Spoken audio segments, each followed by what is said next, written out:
लेकिन अब भी एक प्रॉब्लम आपकी आ रही है, और वो क्या है कि आपके शोल्डर डाउन जाते हैं। हम रेनू मैडम के आपको शोल्डर दिखाते हैं। अब ये एक आध को लग रहा होगा यहाँ पे स्टेप लगा रखी है, तब जाके रुका हुआ है, लेकिन ये कुछ भी नहीं लगा रखी। देखो नहीं लगा रखी ना, हम तो डायरेक्टली दिखाते हैं, स्टेप नहीं है कोई भी। ये स्टेप से वही रोक के रखा है, ऐसा कुछ नहीं है।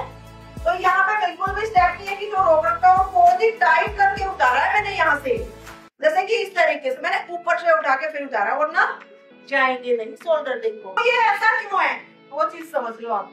अब बार बार मेरे को ये बोलते हो कि हमारे को शोल्डर हमने कट कर दिए तो भी जा रहे हैं, ये कर दिया तो भी जा रहे हैं, सब कुछ कर दिया। हाँ, इन्होंने इसमें अगर बात करें तो कितना उड़ा रखा है पता है, 1.5 इंच।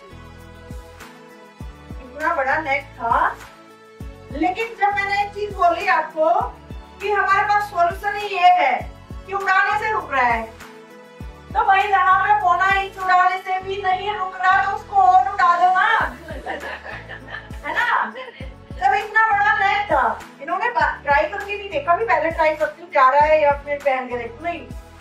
हम क्या करते हैं, जब नेक इतना बड़ा है तो सीधी सी बात है इसके शोल्डर जाएंगे ही जाएंगे। ऊपर से सारा ही यहाँ तक कमर के पास तक आ रहा है। आपने देखा होगा सपना चौधरी पहनती है ऐसे, बड़े बड़े, तो उनके शोल्डर डाउन नहीं जाते ना। आप समझ पाए क्या करना है, किसी के भी शोल्डर अगर डाउन जाने का चांस है तो वही आप ऊपर से वो चीज दबा दो। अब एक चीज और देखना, इसी में मैं आपकी क्लियर करना चाह रही हूँ, यहाँ पे बहुत ज्यादा झोल आता है ना कई बार हमारी कुर्तियों में, लेकिन इसमें झोल नहीं है। जब हमने इतना उड़ा दिया तो झोल भी निकल गया, है ना।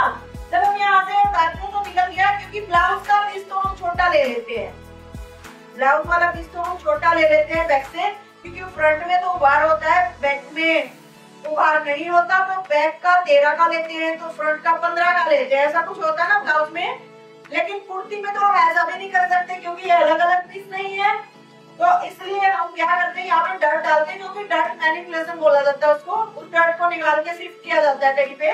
लेकिन अगर नेक डीप भी बना रहे हो, शिफ्ट कहाँ भी किया जा सकता है उसको, जब जिप लगा रहे हो तब।